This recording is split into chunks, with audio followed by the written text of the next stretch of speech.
All right, YouTube. I felt compelled to share this with you guys. So let me give a little backstory on this.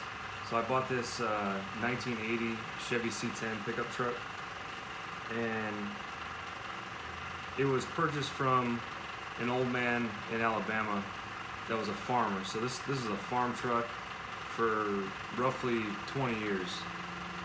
Probably didn't go over 25 miles an hour.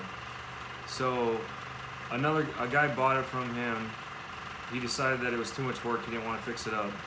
So I picked it up from him for about $2,900. Got the truck. It actually runs good. It smokes a little bit on startup. I mean, it's only a 5-digit odometer, so you don't know how many miles are on it. It could have 120,000. It could be 320,000. I'm not really sure. But the truck drives pretty well for being a 40-year-old truck. However, one day I was driving it and I looked down at the gauges and I had 0 oil pressure. And I thought, man, I didn't think it had an oil leak. I was kind of baffled by this. So I pulled over as fast as I could, checked the oil. It had oil in it, and no strange sounds or anything like that. So I jumped back in it, and I thought, maybe there's a problem with the gauge. Maybe there's a problem with the sending unit or the wiring, one of those things. So when I got home, I swapped out the sending unit, and that seemed to fix it. So the oil pressure came back. Didn't think much of it, so I started driving it for another couple weeks. And then one night I'm driving it, and I'm going about 80 miles an hour down the interstate, and I look down, oil pressure's at 0 again. Well, this time it started making noise. So I'm like, okay, well, it definitely wasn't an issue with the sending unit or the wiring or the gauge. And I thought I toasted the truck. So I let it sit for a couple weeks thinking that it was just completely destroyed. And then one day I jumped in it just to move it out of the way. It was sitting in front of the garage. And I jumped in it, started up, and lo and behold, it had oil pressure again. Normal oil pressure. So I started driving the truck again. And what it would do is on startup you'd have oil pressure, but once it got up to temperature, it would start to slowly drop off within about 10 minutes of driving the truck. So then I'd take it back home, park it, and what I ended up doing was I dumped about 6 ounces of seafoam in the oil, thinking that there was some blockage in there, some kind of, from the truck sitting, that maybe it had a bunch of gunk in the oil pan. I was going to try to bust that up with that seafoam detergent. Well, it seemed to work, because the more I drove the truck, the better the oil pressure problem became. And then what I decided to do after driving it for about a week on the seafoam, actually it was like 2 weeks, but I decided to change the oil, put a heavier weight oil in it, since the motor probably does have about 320,000 miles on it, and just see kind of what that would do.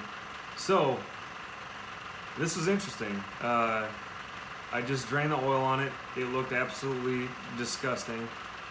And I pulled the filter off, and I immediately saw inside these holes here where it picks the oil up, chunks of stuff hanging out of there. So I thought, okay, I better cut this open and see what it looks like on the inside. So I haven't looked yet, but I could hear some pretty nasty sounding stuff sloshing around inside there. And I just used my Dremel to cut this filter open. It took me about 5 cutoff wheels to get this open, because if anybody's ever done it without the right tool, it can be quite challenging. But so let's see what we got here.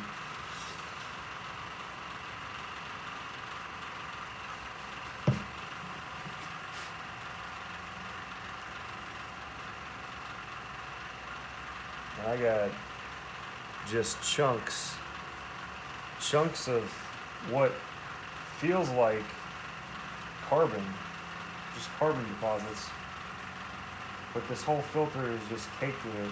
It almost looks like coffee grounds, but harder.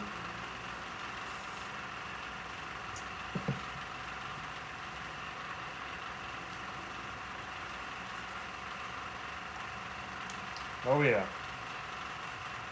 Yep, open this element up. It's just like dirt, just chunks coming out of it. So I think that was the problem. I was thinking at first that it was an oil pump, but as most of you know, usually a mechanical oil pump like that, it either works or it doesn't. And it can lose pressure over time, but I've never seen one completely fail, unless like the shaft snaps or something like that, something along those lines. But yeah, this is every single